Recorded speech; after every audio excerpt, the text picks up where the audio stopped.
Bante, izinkan saya bertanya, jika pada akhirnya harus melepas untuk bahagia, untuk apa kita berlomba-lomba mendapatkan untuk pasangan hidup agar bahagia? Setelah mendapatkan, apakah boleh difungsen agar bisa muncul bahagia? Kalau gak dilepas atau diceraikan, apa masih bisa bahagia tanpa melepas? Waduh, ini pertanyaan kelas berat, Bante. Monggo, Bante.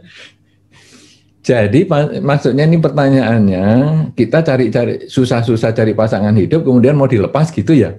Iya, Bante. Kalau sudah jadi pasangan gimana, Bante? Mau difungsen dulu atau dilepas, Bante? Nah, konsep pelepasan itu bukan berarti kemudian dilepas secara fisik, bukan.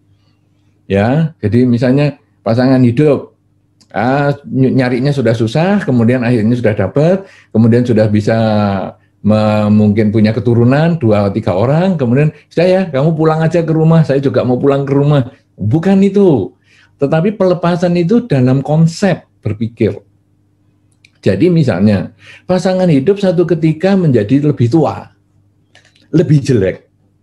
Ya, tua cenderung jelek.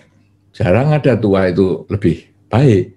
Nah, kita kemudian bisa melepas itu artinya bisa menerima itu sebagai kenyataan. Jadi keinginan saya pasangan hidup itu awet muda.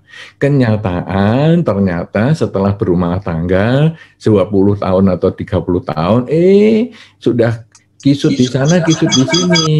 Nah, kemudian kita menurunkan keinginan kita, ya sudah memang dia seperti itu. Tapi kenapa? Oh, karena saya kurang memberi fasilitas ke salon yang bagus kepada pasangan hidup. Nah, kemudian kita kondisikan sehingga ya walaupun sekarang kondisinya sudah agak keriput-keriput di situ, tapi bertahan untuk waktu yang lebih lama. Dalam salah satu iklan kecantikan pada zaman saya dulu masih muda dulu, itu ada satu kata-kata bahwa wanita itu bukan kepingin awet muda, bukan, tapi wanita itu kepingin cantik lebih lama. Nah, itu dulu saya ingat itu iklan semacam itu. Artinya apa? Dia menyadari dia makin tua, tapi ya sudah bertahan sampai di situ. Nah, kita nerima dia sebagai kenyataan, dan sekarang ya kenapa dia begitu? Ya kita usahakan, atau mungkin kenapa dia begitu? Ya karena membangun rumah tangga bersama dengan kita, yang kemudian akhirnya dia harus merawat anak, mengurus rumah tangga dan sebagainya. Dan ketika dia bisa nerima kita sebagaimana adanya, kenapa kita juga nggak bisa nerima dia sebagaimana adanya? Jadi fungsinya atau pelepasan itu ada di dalam pikiran. Kemudian nanti satu ketika pasangan itu bukan hanya tua, tapi sakit. Pasangan itu bukan hanya sakit, tapi juga mati. Mampu nggak kita menerima dia sebagai kenyataan bahwa ya memang dia bisa tua, memang dia bisa sakit, dan akhirnya dia akan meninggalkan kita. Atau kebalikan, kita pun satu ketika bisa tua, kita pun satu ketika bisa sakit, kita pun satu ketika bisa mati. Mampu nggak saya meninggalkan ini semua? Ketika saya bisa mengubah keinginan dengan mengatakan ya sudah memang apa yang saya cari, pasti akan saya tinggalkan. Saya mencari harta, pasti saya tinggalkan. Saya mencari posisi, karir, pasti saya tinggalkan. Saya mencari keluarga, berumah tangga, saya pasti tinggalkan. Tapi yang saya beri, itu yang akan saya bawa. Saya berbagi kepada lingkungan, berbuat baik, dan sebagainya, itu yang saya bawa. Nah, jadi kalimatnya yang lebih lengkap, segala sesuatu yang saya cari akan saya tinggalkan. Tetapi semua yang saya beri, itulah yang saya bawa. Saya bawa sampai kelahiran yang berikutnya atau alam kehidupan yang selanjutnya. Jadi sekarang kita lalu lihat hidup ini.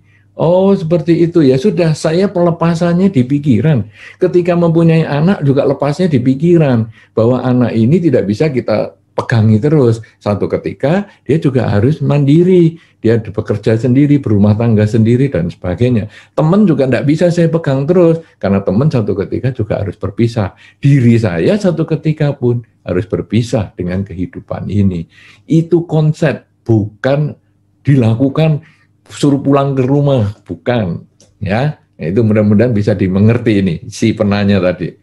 Ya, baik Bante, terima kasih.